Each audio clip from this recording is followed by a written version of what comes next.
Plan A fails, you have a plan B. If plan B fails, you have a plan C. If plan C fails, there's a D. Okay. Like you have to have layers and layers of plans if you want something to be successful. Okay. Yeah. So we're going to talk about your plan A, B, C, D. Yeah. You must be one of those guys. Have you ever failed in all the things so you've many been trying? times. So many times. Failure is part of it. Okay. Failure is part of being a go-getter. Being a go-getter. If you don't fail, you don't fail, there's nothing you're doing. Okay. When is the most recent time you failed at something?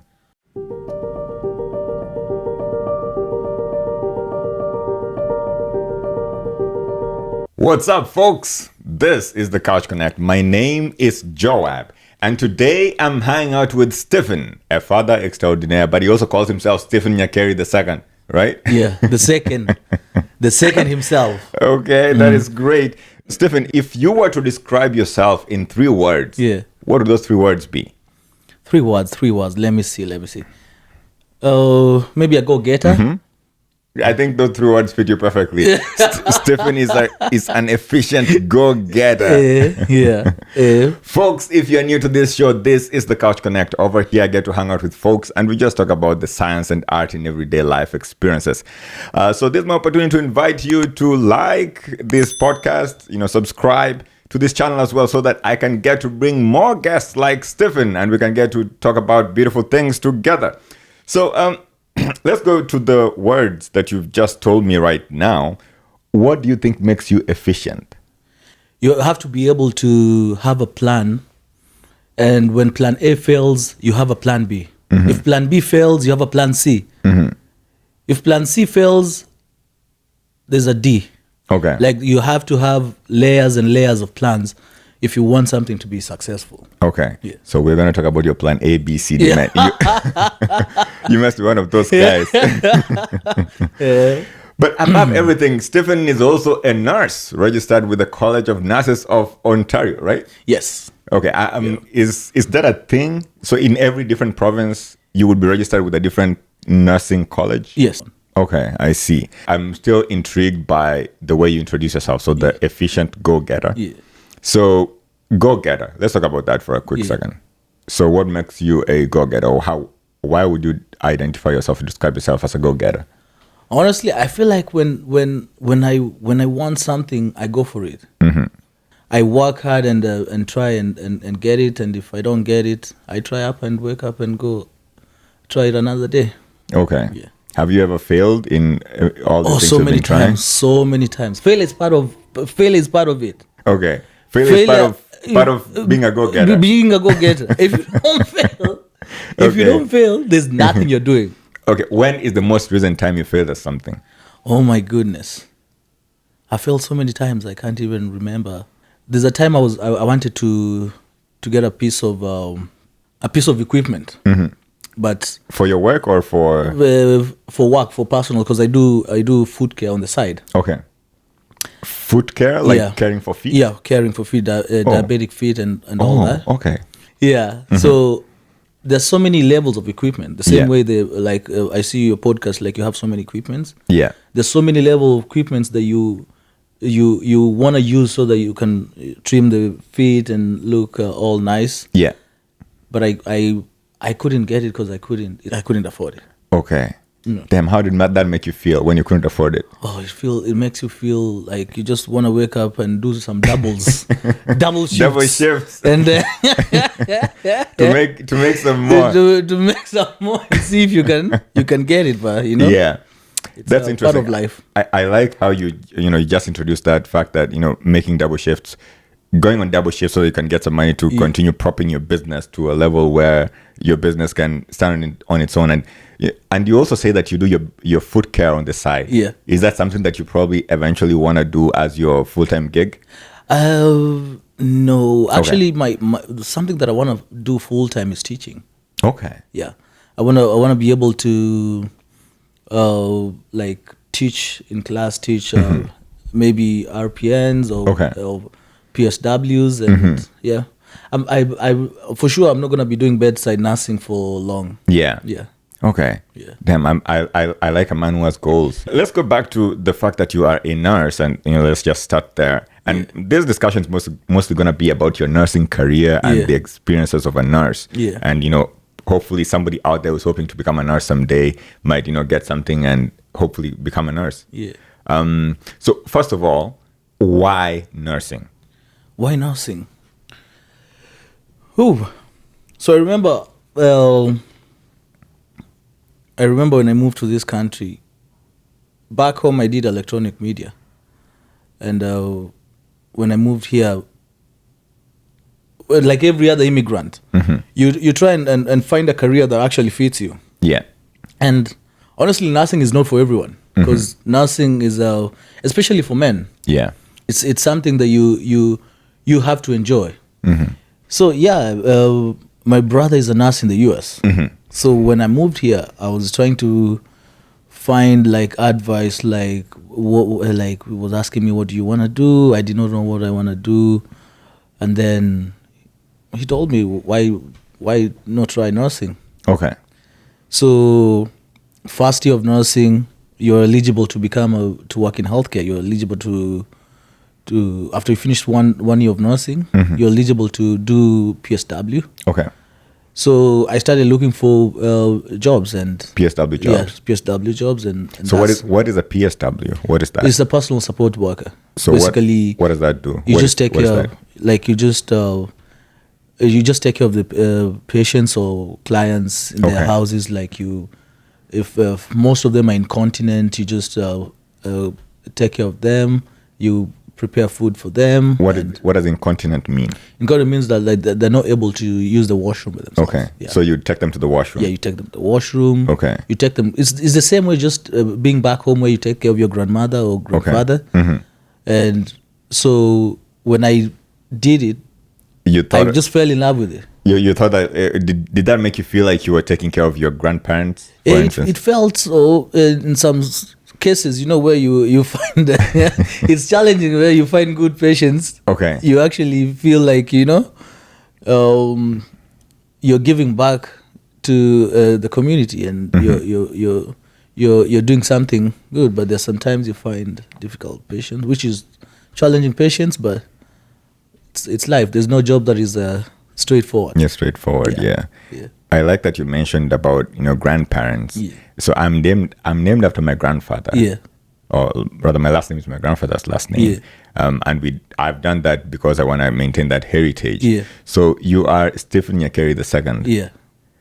So what's up with the second? Is your dad Stephen Nyakeri too? Yes. So my grandfather is called Stephen Nyakeri. Okay. So I was named after my grandfather.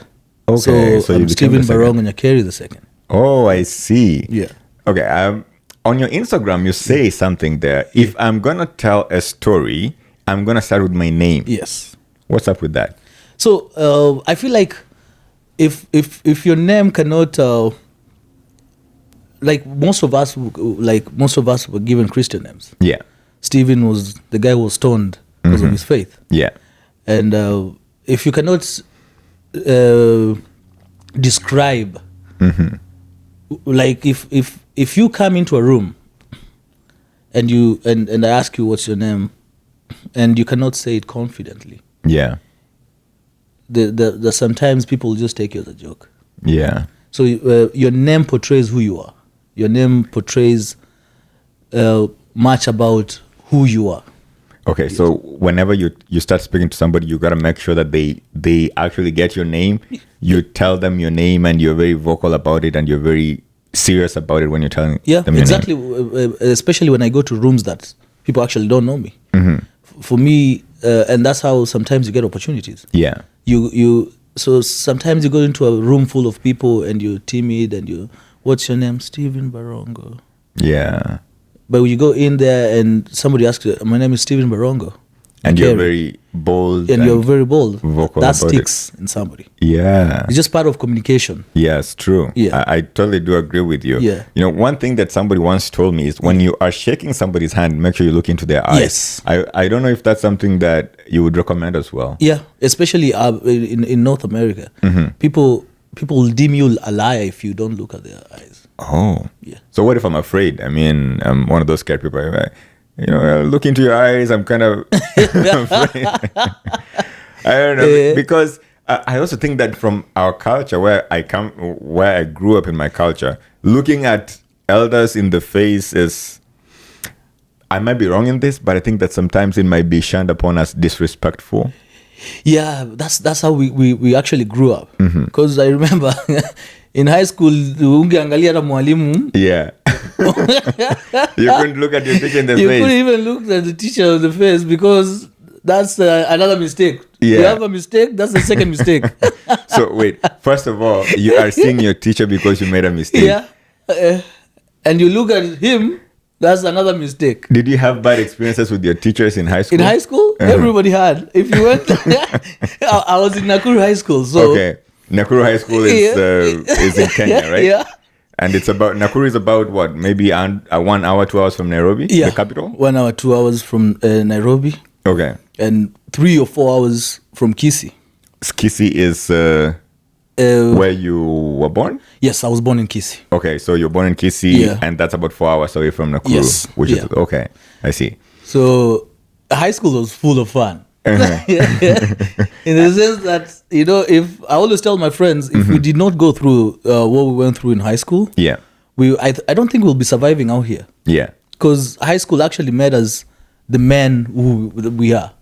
Yeah. So one of the things you described, one of the words you described yourself with was you are resilient. Yeah. So do you think that you're efficient was the word. So one of the words you describe yourself with is efficient. Yeah. Do you think that efficiency came as a result of your high school experiences? Oh yeah, definitely, 100%. Everybody, if anybody was born in Kenya and actually went to a proper high school, leave alone these buji schools. Yeah. Did you go to a buji school? No, Nakuru High School wasn't buji. Nakuru High School was the school of hard knocks. It depends. I think it depends. It depends what you call hard knocks or what you call, bougie. Because some schools, some people would consider Nakuru High School bougie. Only people from Nyakeri High School will consider Nakuru High School bougie. Because can you imagine? It was so big at that time. It was not separated. Right now it's separated between like the girls have the side and the boys. Oh wait, so it was a mixed. We were mixed. School. Yeah. Okay, boys and girls in the same boarding school. Yeah. So you were all sleeping together in the same hostels and stuff like that? No. They used to have their own hostels, but during assembly and classes, we used to be in the same classrooms and assembly. Yeah, and this was a boarding school. Yeah, this was a boarding school. Okay. Yeah, so efficiency comes when you actually can eat your lunch for 5 minutes. Okay, so that was one of the experiences you had. Why do you have to eat your lunch for 5 minutes, man? And remember that time, the ugali that was being cooked there, if you actually, somebody throws it at you, you will die. That's a weapon. Because the ugali was hard? The ugali was so hard, man. So ugali is cornmeal. Cornmeal, yeah. Some cornmeal, some paste that is made together. I remember the way they used to cut those kales. Yeah. So kale were the veggies that you were given with the ugali. Okay. They used to cut them with a panga. What was a machete? So they would use a machete to chop the kale that you would then eat. Damn. Yeah. I do agree with you. I think that's the school of hard knocks. Yeah, that was school of hard knocks. Okay, and did you have to fight for your food as well? Did you experience any bullying? So bullying was there in the sense that so fighting for food was when because we were in mostly, my school was mostly made up of at that time when I was there, it was mostly 80% were Kalenjins. Okay. And our principal was Kalenjin. So he used to like every time, because I used to play rugby there. And every time we won something, or the people who were there previously won something, he would say, Patia, wabi, awadu, chinja ngombe. So it translated to, where are these people? Give them a cow. Give them a cow, slaughter a cow, so they can use having a feast. Okay. That's a bit... Man, you're saying you're in a school of hard knocks and yet you are here feasting on pork, herds of cattle. No, that's why we had to sing. We had to, when the rugby players were playing, we had to sing so that they win. Oh, because, so that you can feast there's a reward in the evening. Okay. And this cattle belongs to him or the school? Okay. So we used to have agriculture, and we used to have Nakurai was massive. Yeah. It was really big, and we used to have cows. There's a time we had pigs, and so we used to rear a lot of, like, the principal used to do that a lot. Yeah. So when we had the win, and then the cow is slaughtered, and then we have meat. Yeah. So everybody knows in the school. So mind you, everybody knows dinner time. We're having some massive meat. beef. Okay. Yeah, we're having beef. Yeah. So there you're from one. You're waiting for that 5 o'clock bell to ring so that you actually can dash to the dining hall. And so from one here is equivalent to grade 9. So it's just your first year of high school. Yeah. Yeah. So you get there, you're lining up on this long line. And then now from 4 comes 1 hour later. After you've been in that line for 1 hour, just goes ahead. It basically skips the line. Skips the line. Now, that time the Form 4s were really big and, tall. They were huge. Huge and tall. They would go there. They would even threaten the cooks. They'll tell them, put a big bowl of soup here, or I'm going to put you in that tray of soup. So they threatened the cook. Yeah. Damn. So some of us never got food at some point. That's serious bullying, man. After you sung your lungs out for the school to win so that you can get the beef, and then eventually, they don't give you the beef. I think that's discouraging. You get soup. Okay. They only give you the soup. Yeah, they give you soup. I have so many stories about bullying. There's another time, this guy, it was on a Sunday. So on Sundays, we used to just chill. We do our cleaning and just chill and wait for Monday, prepare for Monday. Yeah. So the Form 4s that time were doing an exam, and I don't know what angered them. They came and collected all the Form 1s and told us to come with Vaseline. Okay, petroleum jelly. Yeah, petroleum jelly. I'm telling you, my guy. I don't know where this story is going, but I'm listening. We were told to apply the petroleum jelly on our body for all of it to finish. Like you had to, your container had to come out clean. So you take the petroleum jelly. Yeah. And if you take the petroleum jelly and scoop it and smear it all over your body, and you can even help your friend who's next to you. Like, they allowed that. They allow you to take their petroleum jelly and smear it on yourself, or smear it on them. On them too, because they're not shining enough. Oh my goodness! Well, I think that's the funniest thing. That's the funniest form of bullying I've heard. Oh, it was crazy, but that's what built us. So when we went to Form 2, Form 3, Form 2s, Form 2s are known as to be. You're in between your year of bullying and your year of being the bully. Yes. But we never bullied. I remember I think we were good enough. By the time you're getting to fourth form or your final year of high school, you were never a bully. Yeah, no, you just look at things and you just move on. So there's something you said earlier on. Damn, your high school experiences, man. I think I do you consider yourself as having gone to high school, or you went to some military camp? Oh, that was a military school. Damn. But that's what has built us out here. That if we did not have those experiences, I'm telling you, some things out here will be failing. Yeah. We'll be failing to do them. And it built the endurance in us. Yeah. It built a good character in us. Right now, there's some things I can see. Yeah. And I don't care about them. Right now, even food. If I have to, on my break at work, I eat for 5 minutes. 10 minutes, I'm having a nap before I go back. Yeah. So those are some of the things. So some of the things that the benefits prepared you for that. Yeah. So what you said earlier is that when I asked you why nursing, one of the things you said is that your brother encouraged you to consider that. But there's something you said. As a man, you need to be compassionate. Yeah. Now, there's this notion that I had growing up that nursing was often seen as a male-dominated field. Now, being that is the case, have you ever faced any sort of bias because you're a male nurse from, let's say, your patients or your colleagues? No, not colleagues. Okay. So it was a female-dominated field, and it is still. Mm-hmm. Yeah. Colleagues are good in the sense that they with the muscles sometimes we have to push carry the patients over. So you're the ones who help out. Sometimes out, your female colleague. Stephen, come over. Yeah. Please help me out here, and we run there and help. Mm-hmm. Yeah. When it comes to patients, it's more cultural. Yeah.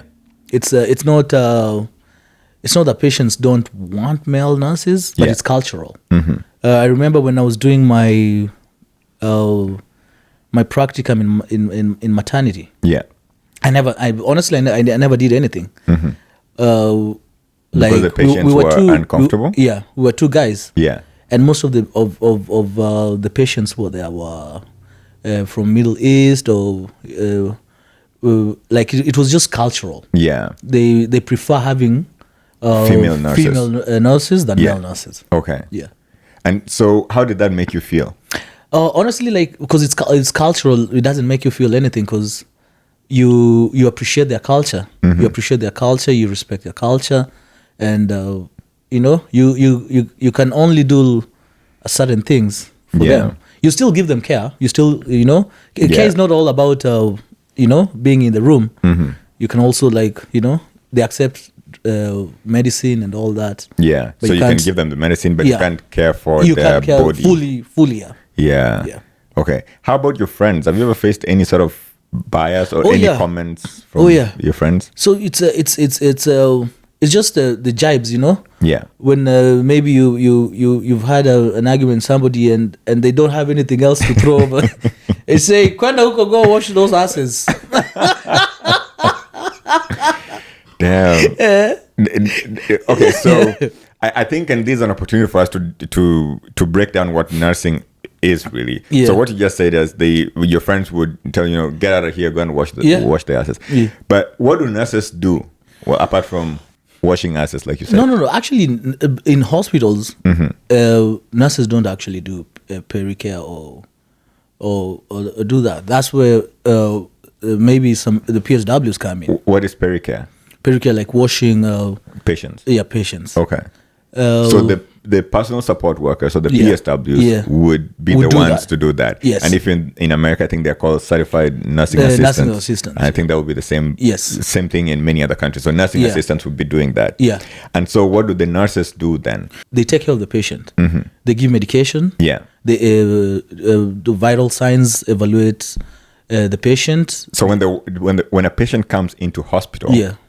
The first person that they see is normally a nurse. For example, in the triage area, I think I'm talking about the triage. Oh, the triage, yeah. It's the nurse and so then they will see doctor. a triage nurse will take their... What a triage nurse do? Like the vital signs, and ask them what they came for, and then they will take that information to the doctor before the doctor comes to receive it. And then the doctor will come and see you? Yes. Okay. Yeah. And then after the doctor has seen you, then... Now, he prescribes whatever he prescribes, and then... Now we are left in the hands of the nurses. Okay. So that the nurses now take care of you, and if there's any concerns, they go back to the doctor. Okay. Yeah. So are nurses allowed to... Are there decisions that doctors can make that nurses cannot make? And I'm asking this because sometimes, you would be a nurse and a patient would come to you and tell you that, hey, I want this or that. Can you give this to me? But maybe you don't have the authority to make that decision. Yes, like we like for nurses, we have to follow the doctor's orders. Okay, so the doctor is the one who gives you the orders. Yes. So a patient can't come and tell me, you know what, I need Tylenol, and the doctor has not prescribed Tylenol. Okay. So maybe the patient is allergic to the Tylenol. Mm-hmm. Like maybe the patient has so many like kidney issues. Mm-hmm. So I have to call my doctor to make sure that I'm giving the correct it's basically what we do is advocate for the patient. Mm-hmm. Yeah. So you tell the doctor what the patient says, or when the doctor goes for rounds. Yeah. He will talk to he or she will talk to the patient. Yeah. And then the doctor makes the decision according to patient-centered care. Yeah. Yeah.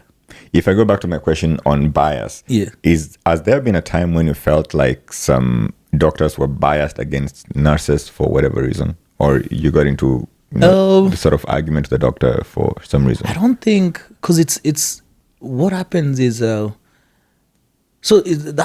question can be answered in two ways. Mm-hmm. One is there's no, like, in real sense, there's no discrimination. Yeah. In hospitals, it's workplace harassment is totally zero. Mm-hmm.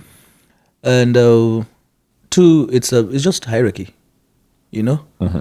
You have to respect the doctor has to respect you. You're a team. It's a patient-centered team. Yeah. So you have to work together to make sure that what you're giving to the patient is actually patient-centered care. Mm-hmm. Yeah. This is gonna be this is a different question. Yeah.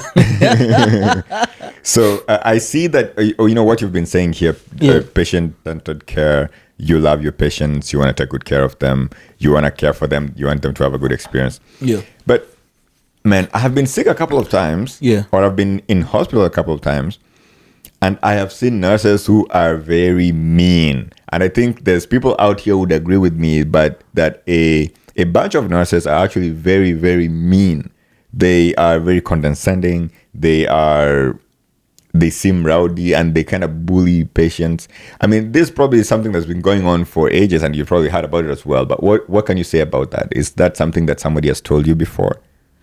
Oh, well, like, everybody is different. Mm-hmm. Everybody is different, and I've never seen anybody getting bullied, or because that would be against what CNO, Yeah, it's even against the human aspect of it, because somebody has come to a hospital is sick. Yeah. So you're not supposed to make them even more sick by bullying them or doing anything bad. So I've never seen that part. Mm-hmm. As a nurse. But again, there's a time, everybody has their reaching point. Yeah. Like, where you've worked a 12-hour shift. Yeah. You're tired, but it's just basically burnout. Yeah. Especially during COVID time, like the system was crashing. Mm-hmm. Nurses were working, like, we were working so much. Yeah. So sometimes it's not coming out rude. Mm-hmm. Sometimes is you're telling me this, another patient's telling me this, another one is waiting for me. Yeah. So you're overwhelmed. We are overwhelmed. Mm-hmm. And sometimes, and sometimes patients come in. Sometimes patients come in the hospital, and they have this notion that we're the servants. Mm-hmm. And so you're supposed to give me everything that I ask for. You are here to serve me. Like, the moment you call me, I'm supposed to be there. Mm-hmm. Like, come, flash, like, appear like Flash, do everything like Batman. Mm-hmm. So that's where the conflict comes in. But basically, we're there to take care of patients and give them the best care that we can. Okay. Yeah. So I don't know if I'm gonna say here that you're being political and you're but have you, what I just said, have you heard it before though? Have you had people ever say this before? Oh, a couple of times, but Have you ever experienced this before you became a nurse? It doesn't have to be in your jurisdiction in Ontario. It could be in a different jurisdiction. It could be in a different country even. Back home, the way they compare M-Pesa ladies with nurses. Okay. So what are M-Pesa ladies? Tells you, What are M-Pesa ladies? Yeah. Can you describe M-Pesa ladies? The M-Pesa ladies, like the money machine, like the money, the mobile phone money. Yeah, so money transfer, and then you're going to me. I want to take $100. No, 100 shillings. Yeah. I mean, you've come here to take 100. They're like, why are you coming here for just 100 shillings? Yeah. You should have come for more. Yeah. So. Okay. So it's that part is debatable. Okay. Because also. So what you're saying? No, I still want to follow that narrative. Yeah. I know you want to run away from it. I'm sure it won't get you in trouble because I know you're a good nurse. Yeah. But I just want to address that because there are nurses out there who don't do what you just told me you're supposed to do. The way you'll come to the hospital and I treat you. Yeah. And you go, and somebody else treats you, you will see the difference. Yeah. And that's all I have to say. Okay, so let's go to COVID and burnout. How was that experience like for you? Oh, that was crazy. Yeah. That was crazy. I remember because that's the time I think I'd started working. Yeah. Fresh from college. Yeah. Oh my goodness. Like we were overwhelmed. Sometimes we used to have, I remember the floor I used to work was ALC, alternate level of care. What does that mean? It means it's where the patients are stable and they're waiting for a bed to go to the long term. Okay. So I remember we used to have like 5 nurses on the floor, and the ratio of patients being like 26. Okay, so that's like 1 nurse for every 5 patients. 5 patients. Yeah. That was okay at that time. Yeah. And then COVID broke. So they changed because now most nurses were needed in the medicine, emergency, med-surg floors. So they reduced that to 2. Oh my goodness, I'm telling you. So there was only 2 in this LTC. Yes, or what you call ALC. ALC. In this ALC, there was only 2 nurses for 26 patients. So that's 12, 13. 13. So that was an overload. Yeah. I used to come home, I'll sleep on the couch because I'm so tired. Yeah. The best thing, that's when having a drink became important. Became a thing. Yeah. Yeah. Because you'll come, it was so stressful. Yeah. And you had to look for ways of handling that stress. Yeah. Did you handle patients who had COVID? Yes. So after I was actually, because of seniority, they work with seniority. I was one of the nurses who was now like kicked out from the LC and thrown into the medicine world. So were you senior for this reason or no? Okay, I was junior. So the seniors stay in ALC. ALC is people who are stable and they are okay. Yeah. Okay. So we actually had to move to the medicine floors. Yeah. So I worked one-on-one with COVID patients, like a lot of them. Yeah. Yeah. And you know something funny? I've never had COVID. I like how you knock on wood. Yeah. Yeah. And you worked with all this COVID patients. How many patients did you have? 2 at that time. When you worked on the COVID floor, it was 2 patients. 2 patients per nurse. But isn't that a good thing then compared to the 13 patients over in the ALC floor? Yeah, but remember that time we never knew what COVID was. Yeah. And we were worried, like you you used to open the patient's door to go in and see an incubated patient. Yeah. And you will freak out because you don't know even if they told us they're masked, will we get it? Like there were so many questions lingering that it was a bit intimidating. Yeah. And how were you dressed? Did you have like this full gear? All the gear. And you were breathing through this oxygen that was hanging by your side and stuff like that? We didn't have that, but we were geared almost up. Getting there. Yeah. Yeah. I remember sometimes you even want to put 2 masks because you don't even know what's happening. So your eyes, you didn't have like a full face shield? No, we did. Okay. We did a full bodysuit. Oh, full bodysuit. Yeah. And so you're totally isolated from the patient. Like, yeah. Okay. So you kept it. Yeah. Damn. It was a hard time. It was really hard. Yeah. We saw so many young people die. Like it was crazy. It was crazy. COVID patient. Yeah.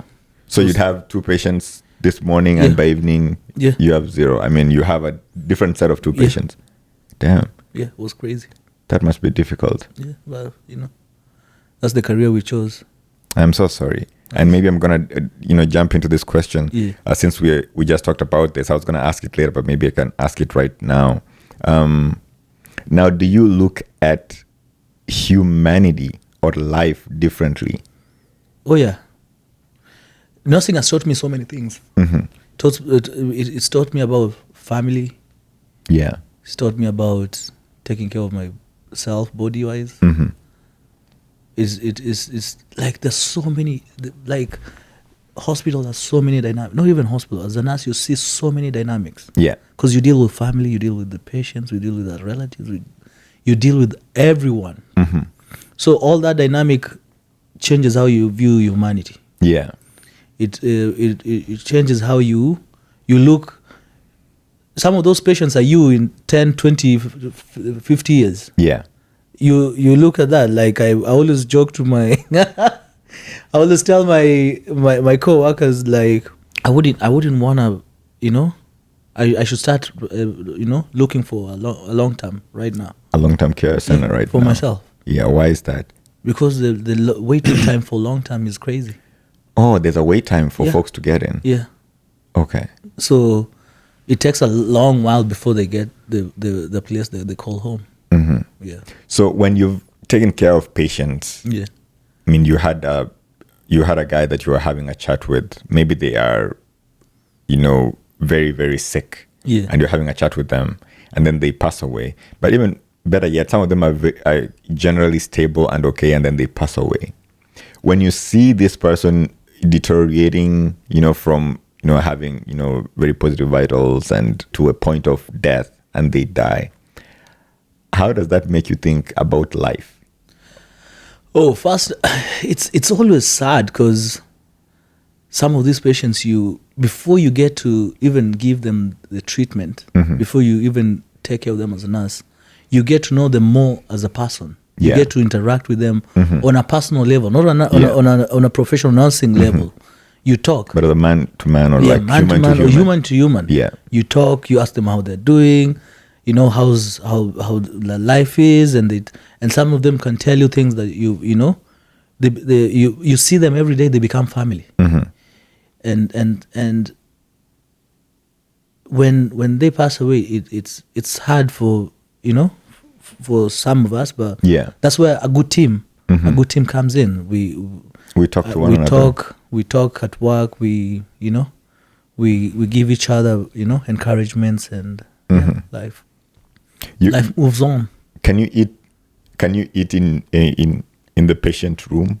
No, you can't do that. No, okay. Can't do that. So what I was going to ask is, I've seen coroners or morgue attendants having food next to corpses, having tea or something. And this is from watching movies and TV shows. Yeah. I don't know if this is what actually happens, but I was gonna go to the fact that sometimes you've seen you're hanging out with a dead guy and you're just having a chat with your colleague and you're joking about going golfing or driving your car or I don't know, something like that. Do you think that after seeing so many deaths, you get detached from the fact that there is being alive and being dead, such that death doesn't scare you anymore? First, you wouldn't do that if you were found next to making jokes next to a dead person. You get fired. Oh, yeah. Why is that? But they are dead. Yeah, but the humanity. You have gotta to treat show them, respect to the dead person. Okay, so all those movies that we see here, those are movies. Okay, they're just making money. Okay. Yeah. Yeah. So if you like that's a no. When a patient dies, we just give them last respect. Yeah. Some of the units that I've worked, we actually do a parade. What is that? They're being taken. We give them the last respect. You stand in line? Yeah, in line, and we give them last respect. And yeah. Okay. With all these inventions in medicine, I mean, I know you've probably not been a nurse for long enough, but I mean, you've experienced changes in nursing even longer than your lifetime. Yeah. And you've seen how nursing has changed from how it was in the times of Florence Nightingale and what it is like right now. Are there innovations in healthcare that you guys use that excite you at all? Oh yeah, so many of them. Like things have really changed from the time Glen was there. At that time, like right now, the advanced machines, MRI machine, X-ray machines.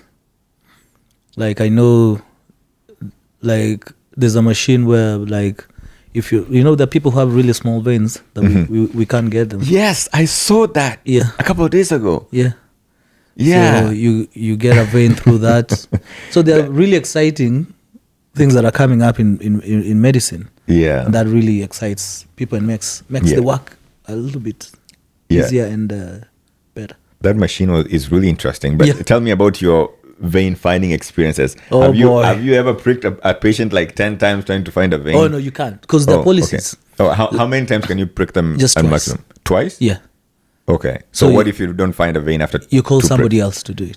And somebody else can also do twice? Yes. And if they don't do it, another person can do it twice? What happens is, because it depends on the patient. Mm-hmm. You can't poke the patient the whole day. Yeah, and true. They're really good. They're really nurses who actually get it like this. Yeah. So what we do we try once, twice. If we don't get it, we go to ICU nurses. They're really good. Oh. So you keep calling within your level of networks you have. That's really good at doing it. Yeah, you call them. They're really good at it. Mm-hmm. So they get it. And so that machine now has made things easier because you just scan the patient and it kind of highlights where the veins are. Yeah. And you just go in there and with a cannula and get. But there's some people who have really tiny veins. Yeah. Like tiny. But you go in and it bursts. Oh. So that one the machine has helped too, but you need somebody who's really good at it to go in. Mm-hmm. Have you ever had an experience where you were looking for a patient's veins and you couldn't find them? And yes, they so many times. Mm-hmm. So you just call somebody else. Yeah. Have you ever had an experience where the patient was very scared and they didn't want you to poke them? Yeah. Oh, yeah. So many of them. Because I'm one of those patients who fears injections, man. Me too. I actually don't like injections, but I like giving them. Okay. So let's consider this. Yeah. If a patient comes to you and they say, no, you can't give me an injection, then what do you do? You can't. It's the patients have rights. Okay. So a patient says no is a no.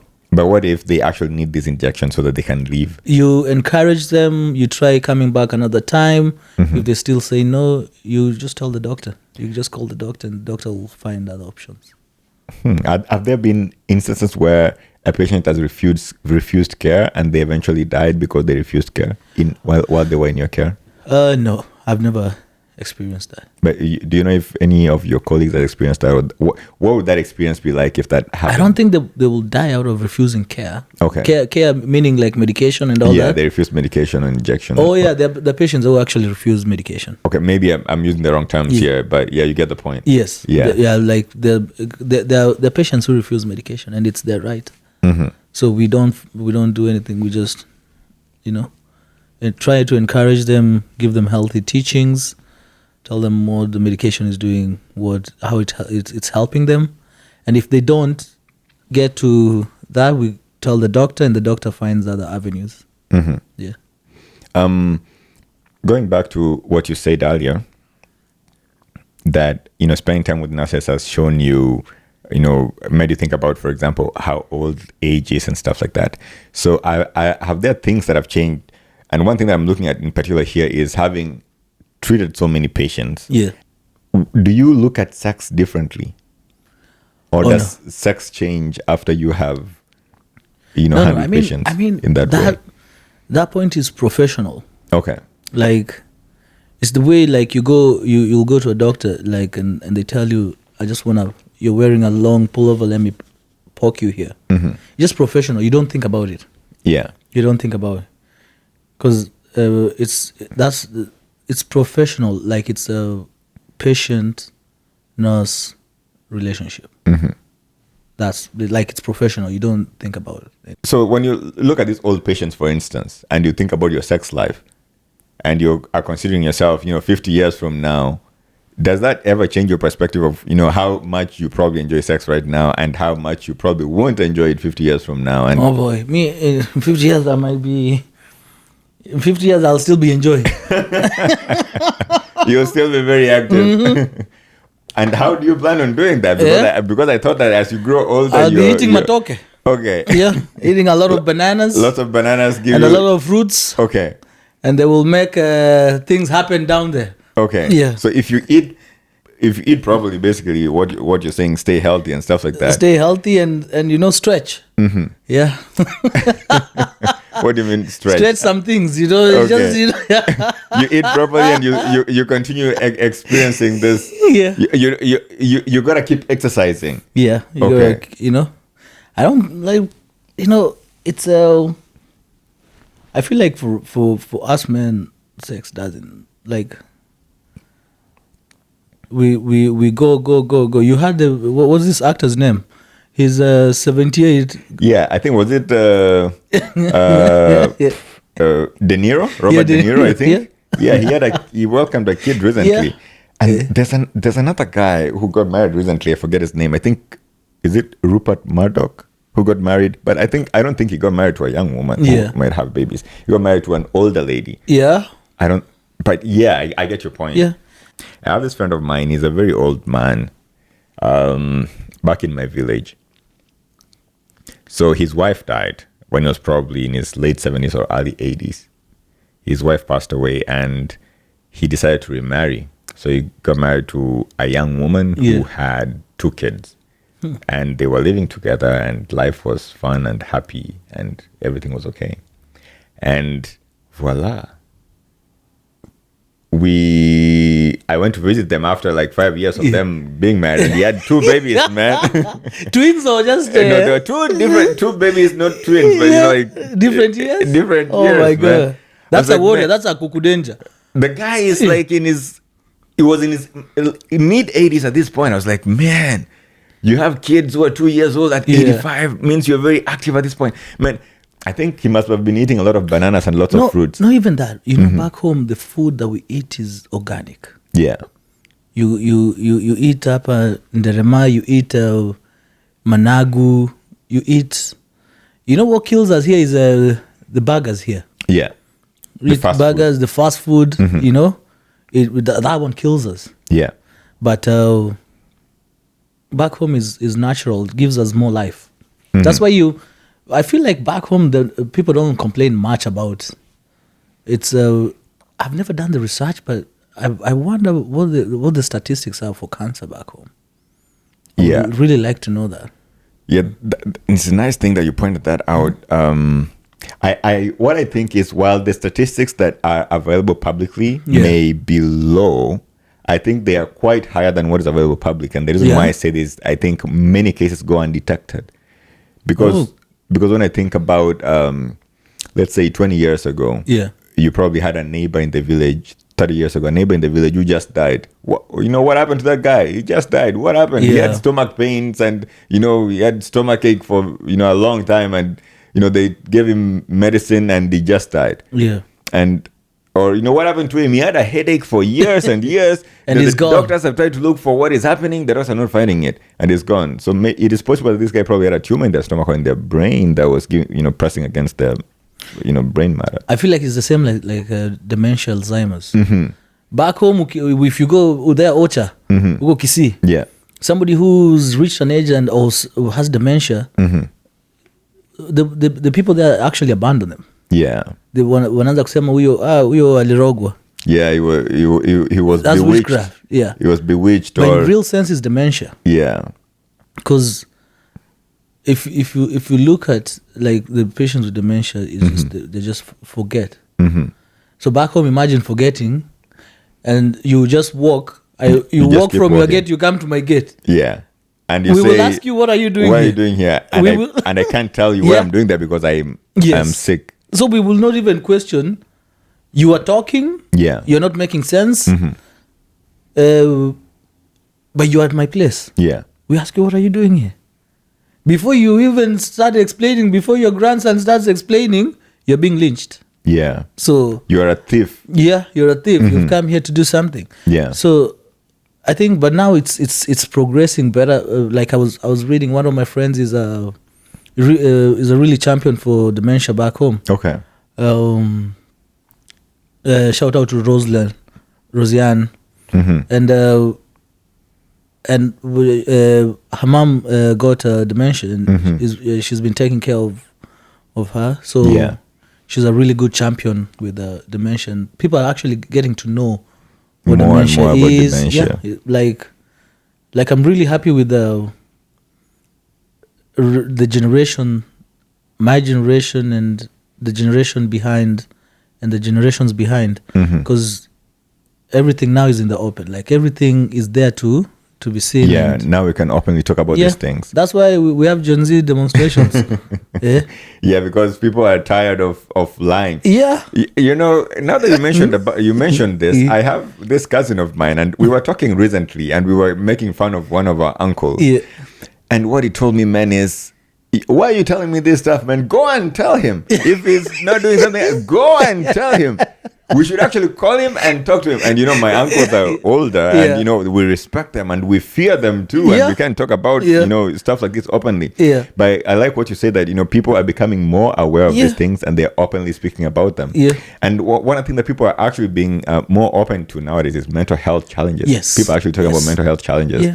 Yeah. Yeah. And that's really, that's really something, that's something that I want to focus on. Mm-hmm. I want to go back to school and do something to do with mental health. Yeah, mental health. Yeah. Because if you look at us, we're all mental. It's because we are able to control it better than somebody else. Mm-hmm. We're all mental. Yeah. The fact that we can control it better than somebody else doesn't mean that we don't have any mental issues. Mm-hmm. So, do you think that? Well, in North America, I've seen a lot of cases of mental health. And I want to address those cases that those extreme cases of mental health that I see, especially in homeless people and, you know, people like those, and their involvement with narcotics. Narcotics are prescribed here, right? Yes. Now, when they are prescribed, is it possible to prescribe narcotics to patients who are already abusing narcotics? In a setting which, like in a hospital, if a homeless guy comes in a hospital, they can be prescribed the narcotics, but they will be they're limited to us. Like, we are the ones to give them. Okay. And when you give narcotics, you have to make sure that the patient takes them. Oh, so they have to stand there? I have to stand there. You take them, then I leave that room. Because what do they do if they don't take them? They can take them and decide to hide them and sell them. Oh, so the guy is sick, but he needs money, so he takes the medication and sells that medication to make some money. Yeah. Damn. So we stand there, make sure that they taken the medication. And do you have to sign? I was told that, you know, medicines, like, I don't know if there's an extreme case of Tylenol that is considered a narcotic. Yeah. But I heard that most of these serious, painkillers like morphine and stuff like that are locked. Hydromorphine. Hydromorphine is locked up in cabinets that you have to sign for. You have to do a dual sign. Okay. I cannot take them by myself. Mm-hmm. Somebody, like, if we're working together, like, you have to sign that I've taken them and you've seen that I've given them. Yeah. So there's so much guard on it. And if they get lost, it's a police case. Damn. Yeah. Would you get in trouble, like imprisoned for losing 2 tablets, for instance? You'll get in trouble for sure. Damn. Yeah. I don't know about imprisonment for life, but you get in trouble, probably get a fine or something like that. Yeah. It's a police case. Yeah. Mm-hmm. I like that, you know, people have to sign for this so that, you know, there is some sort of order to how they are used and how they're taken, how they are taken. When you started off with your dream of becoming a nurse, did you ever consider that the things that you are doing right now or what you'll be doing? Is there things misconceptions that you had before you became a nurse that changed when you became a nurse? Yeah, like one of them was the no male nurses. Okay. So nowadays there are so many male nurses I know. So before you thought that you were going to be the only male nurse? But now in school it was me and my friend. Yeah. We were only 2 guys in a class of 50. So 48 ladies versus two guys. Yeah. Okay. So we used to ask ourselves, how is life gonna be? How is it out there? So, but when we went to the workforce, we found some really good male nurses who really welcomed us, because we actually, the guy I was in school with, we worked together still. Oh, you still work together with him right now? We work in the same hospital. Yeah. Damn. Okay, so you must have a community around that. Yes. Stuff like that. Yeah. Do you have a favorite car? Favorite car? Yeah. I think my car right now is my favorite. Your car right now is your favorite. Yeah. What kind of car is that? The Range Rover. A Range Rover. Yeah. Damn, man.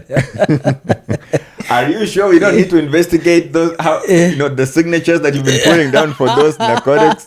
No. I mean, we're in Canada. Anybody can afford Okay. Anyway, you can afford any car you want to drive. Sure. You just need to know how to pay about it. You just need to figure out how to pay for it. So how do you like your Range Rover? It's good. It's I actually wanted a G-Wagon. Okay. But it was too expensive. You also have to figure out your mfuko. your pocket. The amount of money that you're going to afford to pay. But okay. It's a nice one. Like it's just, as long as it takes you from point A to point B. And So what, apart from your pocket, is there anything else that made you choose Range Rover apart from other luxury SUVs? I mean, I know you wanted a G-Wagon, but there was many other alternatives to the Range Rover that you would take. So why did you? Is there any other reasons why you decided on the Range Rover? Because sometimes we for me I believe in when you work hard you also live good. And there are people who've worked hard, but this life is to live. Honestly, you only live once. You don't even live once. Like this thing of kujikazi ati You want to go build a big house back home. Yeah. In Uko Ocha. You want to enjoy retirement. You want to build a big house Uko Ocha. Alafu you stay in the US. Na uku, not good. Na uku nateseka. Yeah. Like this, the math is no mathing. Yeah. For me, I believe in living one day at a time. Yeah. If it happens that things are there, let me enjoy. Allow me to enjoy myself. That's the song, Yeah. But it's all right. Like now, how does your Range Rover handle weather? I can see right now. So, folks, we are recording this in the city of Toronto, and outside here, there's lots of snow right now. It's stuck in the middle of January. There's lots of snow. So how does your car handle all this snow? I can see like almost a meter of snow out here. Well, maybe half a meter of snow. It's good. It's one of those. It's an SUV, so during winter, it's really good. Like I always, like, this is my own opinion in the sense that for me, when I buy a car, I look at the weather that we have in Canada. Yeah. There's a time when I came to Canada, I used to have a Dodge. And Durango or no, the small one, Dodge. Journey. Is it an SUV? No, yeah, SUV, but a small one. I think it's after Journey. Oh, after Journey, then I don't know that one. There's a Dodge. Oh my man, goodness. You must have hated that car that you don't even remember. No, I know it's just a Dodge. Yeah. And during winter, even with winter tires, I would get stuck. So for me, I look at the durability and the weather. Its ability to handle the weather. The weather patterns. So it's good. So it handles the snow well. Oh enough. Yeah. It's magnificent. I've been looking at this car called the Tesla Cybertruck. Yeah, Cybertruck. Have you seen how they're getting stuck in the snow, man? Yeah. I was riding in one a couple of days ago, but it was clear outside. We didn't have any snow. Yeah. And I just thought to myself, what if it starts snowing out here? I'm gonna get stuck. And I saw this guy who drove his Cybertruck from Toronto to Montreal. Yeah. And I think he got stuck in the snow in Montreal. He couldn't drive back. Oh wow. And the funny thing is that when the Tesla guys come to fix your car, they come in like a Ford van or something like that. Oh wow. Which is interesting. I feel like that truck should be actually really good in snow. Like that's what I thought too. Maybe it's really spacious. I think this is the first winter that they are experiencing. Oh, okay. Yeah. I'm sure Elon Musk will do something to that. Hopefully they gotta do something about it, because that's I think that would be something that would make them not sell very well. I know. Especially for folks up north here who live in the middle of the winter. It's crazy. So do you still want to buy the G-Wagon eventually? Well, if I win a lottery. And so let me ask you, Canada is a very big country. Do you enjoy doing road trips? Yes, I do. Have you done a couple in your Range Rover? I do a lot. Where have you gone? I've gone all the way to Prince Edward. Oh, PEI, damn. Yeah, I went to PEI once too. Yeah, I've gone to Ottawa. I go to Montreal. Yeah. I've gone to, most of the time I go to like cottage country. I love cottage country. Okay. So Muskoka, really Muskoka areas. I go to Haliburton, Westbridge. Yeah. I go to Lindsay.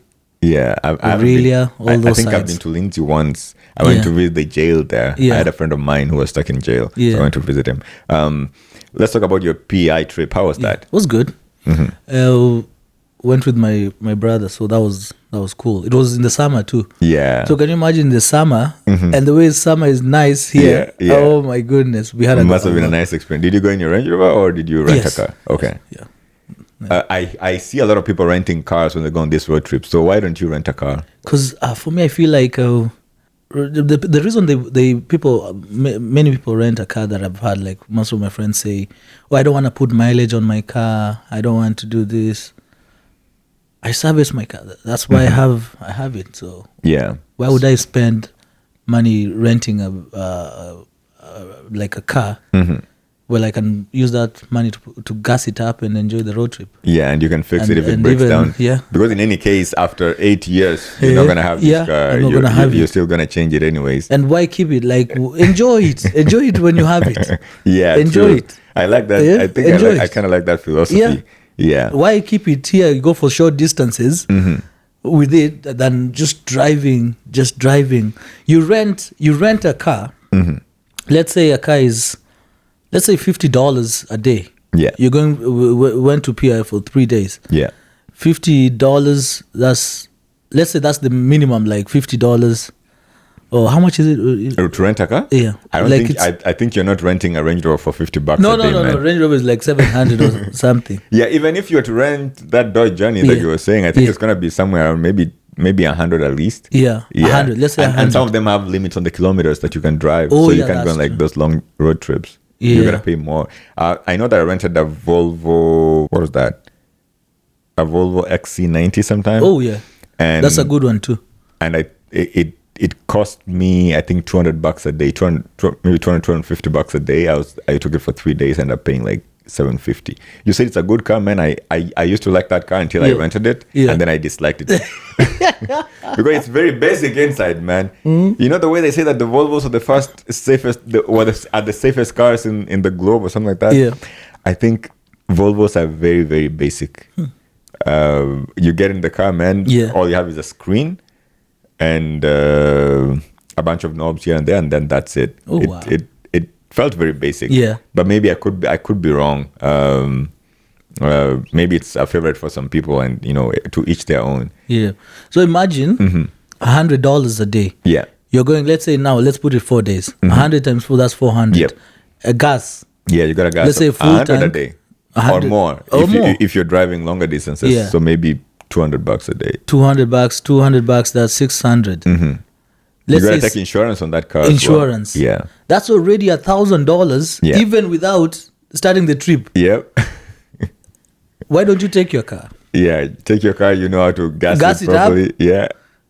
Get somewhere, have some lunch. Yep. Buy yourself a drink, enjoy. And you know what I also hate about renting a car is the inconvenience that you have to deal with when picking it up and taking it back. Of course, some companies offer the service of dropping it off for you. Yeah. But and picking it up. But I kind of hate that that entire experience. Yeah. To even bring it back, and then you have to sign off. Yeah. They have to check if you've scratched it. Woe upon you if you scratch it and you didn't take insurance. Sometimes that's going to be a big deal. Sometimes they even, when they want to start Scrabbles, they will say, we didn't see this mark here. When you took it, it was not there. So you have to pay for that. Oh, yeah. That's a lot of... We were talking about Elon Musk earlier. Something happened yesterday. So today is January the 17th. Yeah. So yesterday was January the 16th, 2025. And there's this guy by the name of Jeff Bezos. He has this space travel company. It's called Blue Origin. Yeah. So Blue Origin launched their rocket yesterday. It's called I think it's called the Glen, the Glen rocket. It took off yesterday, and I think it orbited space. And I remember Elon Musk congratulating Bezos yesterday and saying, "Congratulations, Blue Origin," or "Congratulations, Jeff Bezos, on achieving orbit on your first attempt." Because with the SpaceX, they had to attempt orbit a couple of times before they achieved that. Yeah. But then something else happened to Musk. Yeah. So while Bezos was successful, Musk was also launching something. I think his spaceship was re-entering. They are testing this spaceship. They call it a booster. So it propels a rocket into space, and then the booster is got to return back to Earth. So they have this system that catches the booster, when it comes back, so they can reuse it. Yeah. So they've been testing this thing. Yesterday they tested it 6 times. On the 7th attempt, it exploded in space.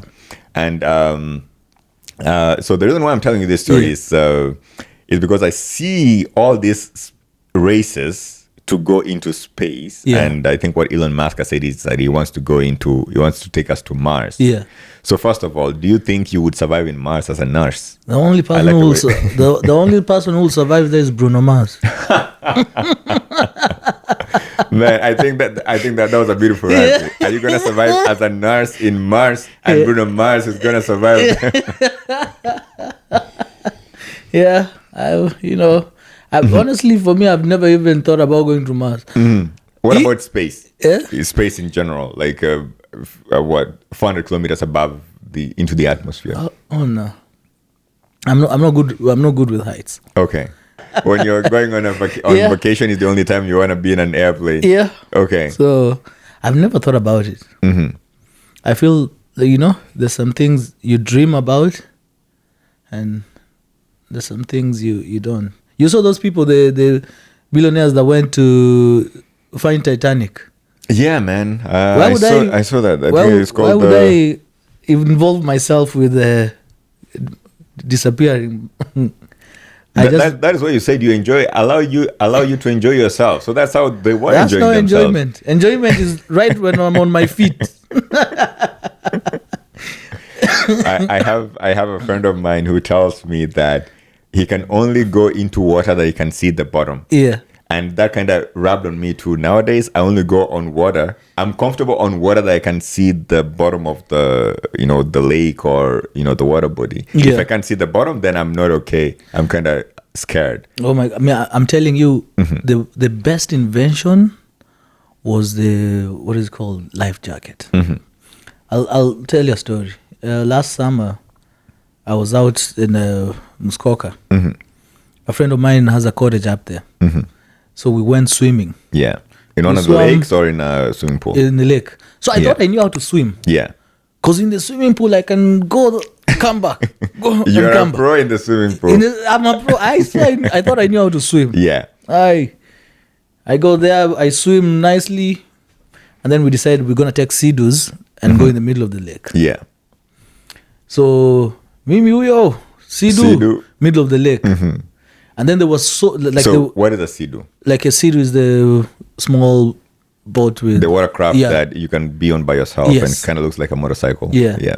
Okay. So I go in the middle, but the waves were so strong. Yeah. So it pushed me off. Wait. So did you create the waves, or the waves were created by other watercrafts, or were they natural waves? No, other watercraft. Yeah. Okay.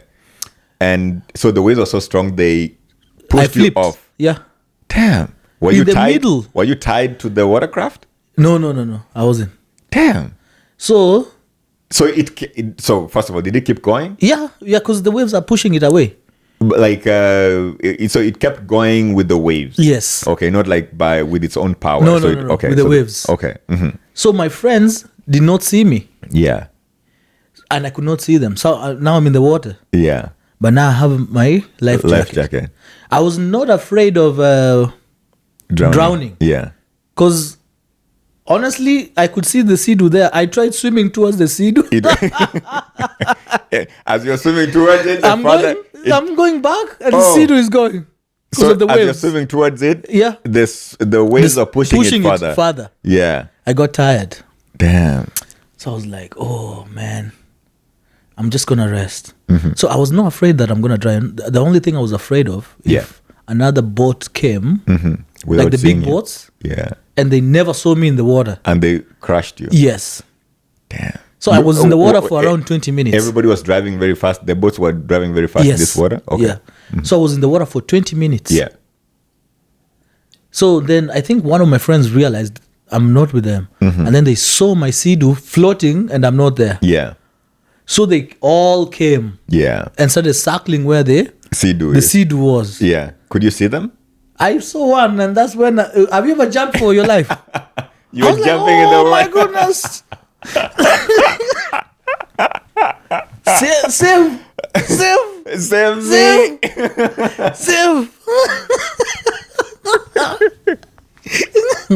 So one of my friends saw me. Mm-hmm. So he comes with his Sidu to save me. And when he tells me, okay, hop on back. the Sidu. Yeah, on the Sidu. Mm-hmm. I panicked. We went together again into the water. And now his Sidu served. No. Okay. He held on to his Sidu. Okay. So he got up. I told him, no, I'm not hopping in. I held on to the Sidu. And he took me on shore. Yeah. Pull me to the shore. Pull me to the shore. I don't want to. So that's such an experience, man. So my experience for water now has changed. Yeah. Because, there's nothing bad as being confident in something. Like I was confident I knew how to swim. Mm-hmm. And then you were proven. But that's more. It proved me that there's a difference between swimming in a swimming pool and a lake. Being in the open water. Yeah. Yeah. So that was one of the scariest moments that I actually had. I have a friend of mine. We went kayaking sometime. Yeah. So it's a 2-man kayak. Yeah. It's an inflatable kayak that I owned for so long until last year. Last year, I just left it out in my front yard and it was picked up by somebody because it was too old at the point. But anyways, so about 5 years ago, this friend of mine went kayaking together. This must have been in Lake Huron. Yeah. Up, I think, in Wasaga Beach or probably one of those areas. And so we kayaked together. And then at some point, I just, we brought the kayak back to the shore and we're just sitting on the shore. And then he decided to go kayak by himself. Oh. So I didn't realize that the guy had never kayaked before, first of all. Yeah. And secondly, I was the guy who was kayaking. He was basically seated there, with the oar, just playing about with the oar. You were doing all the work. I was doing all the work when we were together. Yeah. Because at this point, I think I'd been kayaking for about 4 or 5 years also, like professionally. And so the guy decided to kayak out by himself. Oh, wow. And then at some point, I can see him going. He's going okay. Yeah. He's kind of going by himself. And, as he's kayaking into the open water, it seems like he's okay. And then at some point, I realized the guy is struggling. Is he trying? Because at the point that he was at, he couldn't be kayaking any further. What are you going to? Why are you kayaking into the water? Yeah. If you're enjoying yourself, you don't want to go into the open water. You probably want to go into place where there's things to see and stuff like that. But the guy kept going into the open water. Yeah. Now when I look at him, I see the kayaking pattern, the rowing pattern is very strange. He tries rowing on this side like he wants to turn back. Yeah. And then he starts rowing on the other side to turn the other. And then I say, damn, something is wrong. Yeah. Then I say, let me go get him. I start walking in the water. So the beach doesn't taper suddenly, it tapers very gently. So I try walking towards him. I'm walking towards him. And then I get to a point I can't walk anymore. So I have to start swimming. Yeah. So I start swimming towards him. I realize that he's moving faster than I can move. At this point, he stopped kayaking. Yeah. Now the wind is blowing the kayak into the open water. I try swimming as hard as I can. Yeah. I can't get to him. And then the guy took a risk. Yeah. And jumped? He jumped off the kayak. Oh, shit. He jumped off the kayak. And luckily, it wasn't as deep as either of us thought. Yeah. Because I saw him jumping. I was like, oh boy, that guy he's gone like for real. Yeah. And I think this beach is not manned by lifeguards or anything. So it's, you're by yourself or maybe people there can want to save you. He had a life jacket on, yes. That's good. Yes, he had a life jacket on. So he was able to walk backwards now, pulling the kayak behind him. And he was I don't think he's ever gone kayaking ever since. must have been very scary for him. Yeah. The waters are not something to joke with. Mm-hmm. They can really frustrate you and drown you. Have you ever had any experience nursing patients who have had swimming accidents? No. Okay. Yeah. Let me ask you, you are a parent. Yes, I am. What is tougher? Handling a hospital full of patients or handling a house full of kids? Yeah. They can be equally challenging. Yeah. What happens is when it's kids, it's home. Yeah. Like sometimes, like I'm not that like as long as they can just be playing where I can see them. Yeah. I have no issue with that. There's no parental manual for that. Do you ever get weird requests from your kids? Like weird, not requests per se, but questions. So maybe your kids, consider you're a nurse, and so you should have a solution to their problems. They're feeling unwell. Do they ever ask you questions like this? But actually, my daughter Kezia doesn't like the hospital at all. Okay. At all. And doesn't like doctors, doesn't like nurses. Yeah. so she doesn't like you. It doesn't like anything to do. Because I think when she was small, she's 4 now. Yeah. When she was small, when we used to take her for shots. Take her for shots. And, like she remembers, like the memory still jogs in her. Yeah. And I think the pain, like I don't like. I think she took that part of me. I don't like needles. I don't like needles. So, yeah. Is there anything that your kids have taught you? Anything that your kids have taught you that helps you as a nurse, that has made you more caring as a nurse? Patience. Okay. Yeah. Do you know that kids can squeeze you? You're a parent, so kids can squeeze you. Yeah. Like they can they can trigger you until you reach to a point where you're shaking. Yeah, I do agree with you. And then you breathe in, out, and life continues. Yeah. Your kids ever break stuff? Oh yeah, every time. You saw my remotes are all over. Like, yeah, I saw them broken. Yeah. Yeah, so that's something. Nowadays I know, like, to keep some things that I don't want to be broken. Yeah. I keep them so far away. And sometimes you have to give them that one to break so that iwatoke. Yeah. My daughter has been breaking my chinaware. So I have these bowls and, china cups and stuff like this. And I didn't want to buy like plastic cups or, metallic cups or glasses or plates or bowls. And so my daughter has been breaking the china in my house until I had to go buy the metallic ones for her. And one time I felt so bad for her. One time she was very excited about her food and she wanted to take the food to the mom to continue eating with her. Yeah. And as she was walking away, she just lost her balance and dropped the plate or the bowl. Oh. And the bowl broke. And of course the food went with that. But I think that was just sad. Yeah, so coming from that experience, I think as a parent, I do agree with you that they do shake your patience sometimes. Yeah. So there's a quote that you have in your Facebook, I think, and it says that every man is trying to make up for his father's mistakes or live up to his expectations. By Lyndon Johnson. I don't know if you remember that you have this quote up there. Yeah. So what mistakes are you making up for? I mean, everybody, the way we grew up was different. Yeah.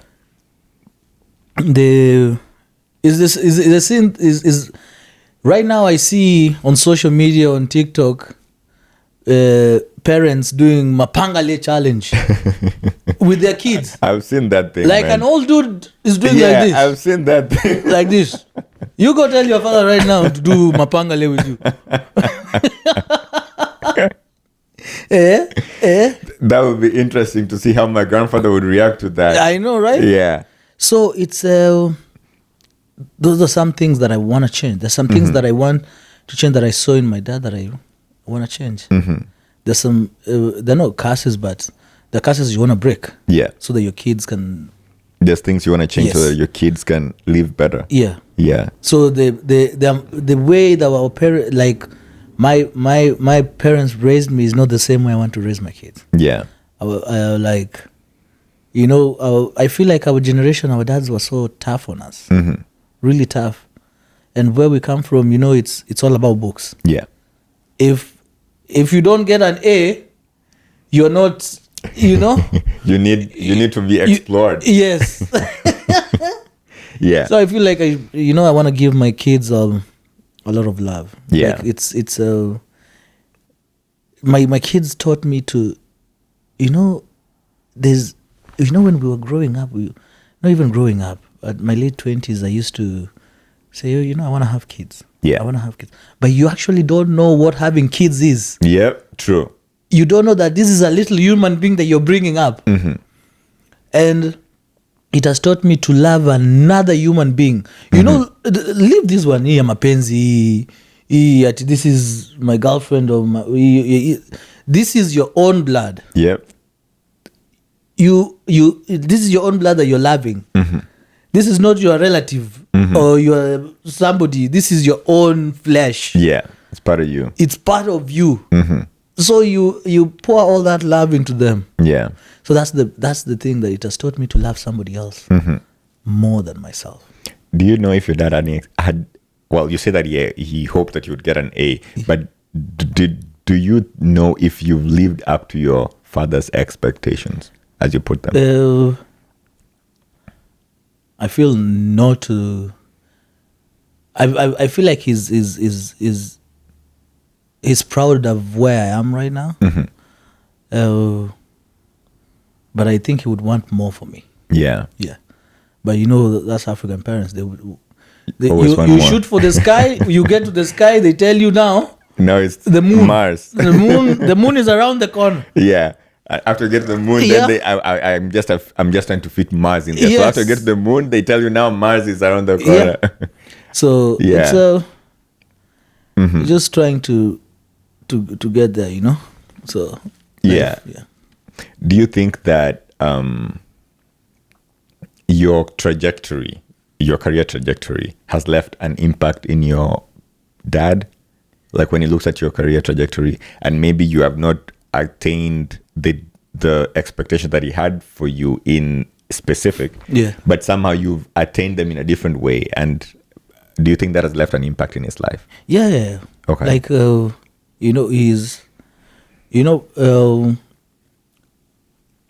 most parents, back home, the culture is different in the sense that you can stay home. Even at 32 or 35, you can live at home and nobody really cares. Really cares. Yeah. But even coming out from like just living outside of home. Yeah. Him being in Kenya, my mom being in Kenya, and me being able to support myself, that's already an achievement. Yep. Because the people like back home cannot support them at this time. Yep. So just even living by myself is something that I hope he's proud of. That. Yeah. True. I don't ask for pocket money. Yeah, that is true. But you know what I also think? I think that that has changed now because what I'm seeing, because kids are trying to achieve more, they end up living with their parents for way longer because they want to study more, they want to go to school for longer, and therefore their careers end up starting much later, and then therefore they have to stay with their parents a bit longer. But the fact that you've achieved what you've achieved so far is an inspiration in and of itself to so many people out there. I always tell my friends, if my parents actually lived here, like if we converted this into Kenya where my parents lived here, I would be still at home. Yeah. Can you see this economy? Of course, man. I'll be living home comfortably. Yeah. I'll be coming home, eating at home. True. And I'll be a baby. I totally agree with you. I think I would probably be the same, and mostly because of the care that you get at home. Because there's somebody to care for you, and care for you like a child. I know. Because for your parent, you're the child forever. I was thinking about your career as a nurse, and I was wondering if patients ever leave impacts on you. Do your patients ever leave an impact on you? Oh yeah. The conversations that when earlier on I told you, for me before I get my patients, I try and before I even offer them any care, I like to know them as a human first. So that connection, for me, is important. Yeah. When I know you as a human, it makes the care and treatment easier. Yeah. So some of the stories that they tell me, some of the advice they give me, because sometimes you get patients who are like in their 70s or 80s, and you strike a conversation and they tell you, they give you one or two advices, and most of them have lived in this country for so long. Yeah. So there's some things that they tell you that you actually are like, yeah, I can actually follow that. What is the best advice that you have ever gotten in life? The best advice actually is not even advice. It's my mom. Mm-hmm. My mom always tells me, first, I'm praying for you. Mm-hmm. That is the best advice. And then she tells me, which we don't get time to go to church here every day, but the few times that I get to go to church, she insists, church is where you need to be. Yeah. As much as we don't get time, So for me, the best advice is just sticking with God. Yeah. And that's what you take from from your mom. Yeah. Is there any advice that you received from any of your patients that you can remember? Oh, they told me to invest in RRSP. They told you to invest in your RRSP. Yeah. Have you done that? Yeah. Okay. Yeah. That's nice. Yeah. Yeah. Do you think that's something important that people need to do? Yeah, I feel it's good if you can if you can do it. Yeah. And start early, maybe. Yeah, and if you start can. Yeah, because the problem is we come in this country usually before your RRSP even gets to some amount. You're retired already. You're retired. Yeah, because I think for some people it takes a while before they settle and they even get into a career. Exactly. Before they start, investing in the, in the RRSP. Yeah. So it doesn't give us the second chance as the people who've been born here. And I know some of my kids' friends who at 15 or 18 started having savings. Yep. At 15. Yep. 15, where was I at 15? 15, I was playing rugby somewhere. Yeah, and waiting for beef in the evening. And waiting for beef in the evening. Yeah. If you look at growing up, I never even thought I'll come to Canada. Yeah. There was no... This is what I was telling my friends. I went to... my primary school was called Wankan. It was in Roiro. Mm-hmm. And we used to be offered French classes. Mm-hmm. So you had to choose between French and music. Yeah. What did you choose? So I went to French for one semester. Okay. And quit because I was like, where am I going to use French? You'll never need this anywhere. Yeah. But now, can you imagine if I had followed through the French? Yeah. Now I'll be bilingual here. Yeah. And that would be an advantage for you. I'll be talking to you guys in French. Yeah. And that's why I put my kids in a French school. Yeah, French daycare. Yeah. So they can be better than me. Yeah. So your kids can speak both English and French. Yes. And do they speak any African language as well? Swahili. Okay, they speak Swahili they speak Swahili. I think that's really beautiful. Yeah. For me, my kids even eat ugali nyama choma. When I do nyam chom here, they play with it like it's a toy. Yeah. Yeah, so that's a good... For me, I'm more cultural. Because I feel like the way we were brought up is nice. Yeah. It's nice. And bringing up a kid in this country is challenging. Yep. Because they have more freedom and you never know how your kid will turn out. Yeah. So you only pray that your kid is one of those good ones. When I see kids, my friends' kids who are really good, I really commend their parents. Because, oh my goodness. It's tough out here. It's tough out here raising kids. Because they have all this freedom. Yeah. A kid at 15 can move out of your house and go find work and live by themselves. Go work at McDonald's, make money, live by themselves. You cannot tell them anything. So is there anything that you're doing that you'd advise other parents to do that would mitigate such a thing happening? Honestly, because my kids are young, I have no advice. I go seek for advice. When I see something... You're one of those seeking for advice, yeah. Because I feel like parenting doesn't have a manual. Yeah, it's true. Just... I agree with you. You wing it. Yeah. You wing it. Sometimes you look at them like this thinking they will... they will be scared. Be scared, but they look at you back and be like, one thing that I also think about is that I don't think our parents, growing up, I thought our parents were very macho. They had everything figured out. They were the best parents. They were very professional, like professional parents. Yeah. Now, when I look back, I know that my mom was probably even younger than my age right now when she was bringing me up. I think they were just figuring it out, man. Yeah. Because I think I am mature. I have, read a couple of books here and there. I understand stuff, but I still feel like I'm still winging it. I don't know. I don't know anything, man. I know. Yeah. So you talked about rugby a lot. I mean, you were a rugby player for a long time, and I've seen you dabbling in soccer a little bit here and there. Are you a fan of any particular team in soccer? Oh yeah, I'm a big Arsenal fan. You're an Arsenal fan. I'm a big Arsenal, big team. Okay, I'm a Man fan, but I'm not into football, into soccer that much. So. That's why you're not into soccer.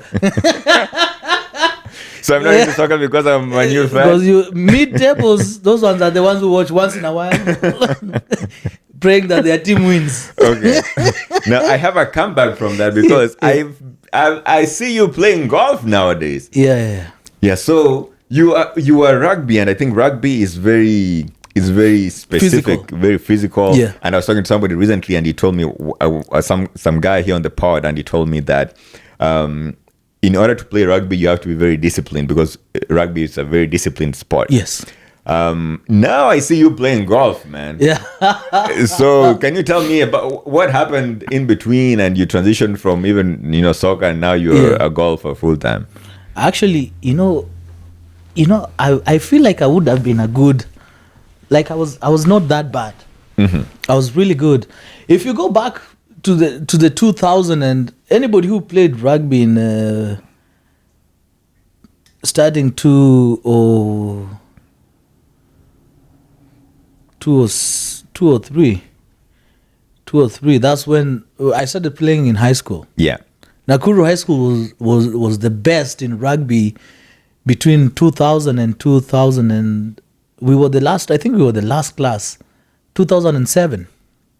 So we used to go to the finals. You know how back home high school rugby is. And then after that, you finish high school. We were chosen to go for, what was it called? Was it East Africa Games? East Africa Games? We were supposed to go represent Kenya. Yeah. Me and a few guys from your high school? From my high school. Mm-hmm. By that time, Nakuru High was transitioning to a new principal. Okay. And the new principal, Alitunyima fans. That one, I have to come back on that topic one day. We were so hurt. No, let's talk about it right now. You killed our careers. Let's talk about it right now. Yeah, he killed our careers. So there was a principal in high school who killed your rugby career. Yeah. Mm-hmm. So we were all chosen. We went for trials and all that. So a couple of us were chosen to go. We were like 4 of us to go represent Kenya in the East African rugby games. Yeah. And then the new principal comes, says, In these games that you're playing are the ones that are making you not perform well in class. So from today, no games. No games. There are no funds. No funds? What does that mean? After we've gone for training, we've gone for trials. Yeah. Like, he hurt us so bad. Yeah. Anyways. So what would you like to tell that principal right now if you were listening to this? He would have been nice to us. Yeah. Anyways. So he ruined many people's careers, you think? Yeah. And do you think you would have been a professional rugby player if that was the trajectory that it took? Yeah, I would have. Okay. Some of the not this time, like some of the good players that played for the Kenya team, we played together. Oh, okay. Yeah. So you were in that caliber? Yeah, we were. Even if you ask a few of my people we played with, I was really good. Yeah. I was not the commander of the team, but you were good. I was decent. Yeah. And went to uni. Played for Daystar. Yeah. But that time now, So Daystar University is a university in Kenya? Yes. Okay. In Kenya. Played for, I was in school there and played rugby at the same time. But now it gets to a point where, university back home. You want to go to school. You want to go for training. it becomes too much. Your parents are giving you pressure here to finish. Yeah, to graduate. Oh my goodness! And you gotta have money in order to attend the games and do all this. I know, it was crazy. So anyway, that's how I finished it a little bit. Yeah, and so transitioning now from that into, so you think that because that didn't continue in that way, you didn't play for so long and you couldn't play for so long, so that's why you ended up in golf? So golf was actually a friend of mine in Kenya. In 2016. In 2016, I was in Kenya for the one and a half years. I went back home for the whole year. Yeah. And I found this guy who used to play at Kisii Golf Club. Yeah. So I played there a couple of times and then I came back. So golf is a very frustrating game and also rewarding. Yeah. So you go there, you hit the balls all like everywhere. You still come back because you want to be better. Yeah. Because you want to actually improve on it. Yeah. So that's how I got addicted. It's just an addiction. Yeah.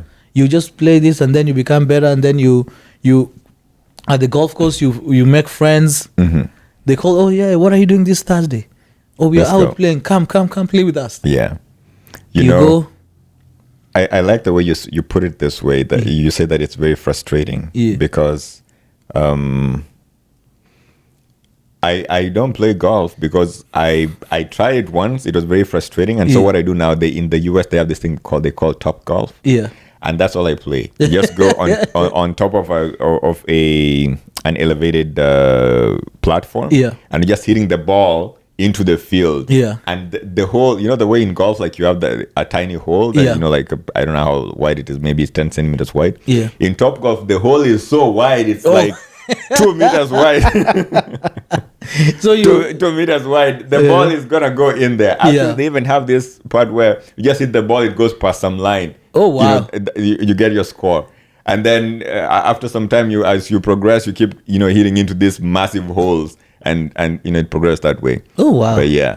But I see how it can be frustrating. Yeah. So during the summer, I try and go out. I met a few Kenyans who actually love playing golf. Yeah. One of them lives behind me here. Yeah. So he tells me, let's go play. And so you do that all the time, all the time in the summer? A few times in the summer. Yeah. When I have time. So there's going to be, switching gears a little bit back into nursing. Can you share with me a mistake that you made early in your career, and what did you learn from it? I was so engulfed in my work, like I forgot that I had a life out here. Yeah. So I was working. When you become a new nurse, you just want to work. Yeah. You have is like back home when you the new recruits from police. Yeah. When they're let go to the community, they will even arrest you because of smiling. They have that motisha. Yeah. So that's the same thing. Like I wanted to work so much. Like I wanted to work. And I forgot that, I need to a point I almost burnt out. Yeah. Did you lose any friends during this time? Yeah. Like when you work as a nurse, you rarely make friends. You rarely make tangible friends, because I worked last night.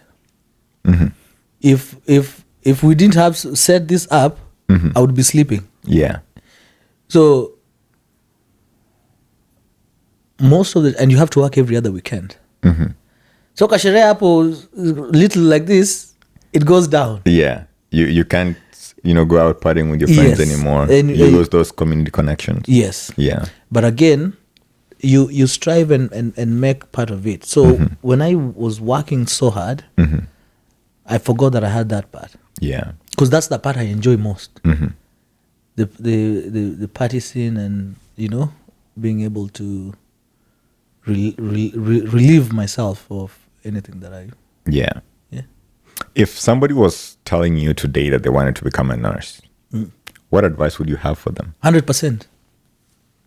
100%.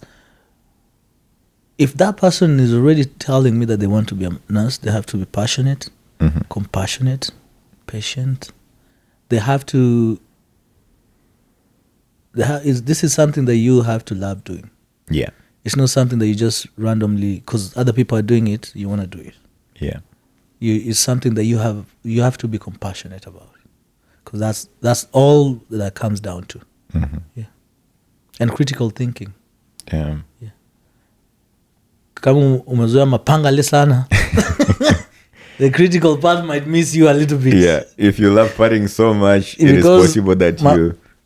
If you hit this side, the brain might shiver a little bit.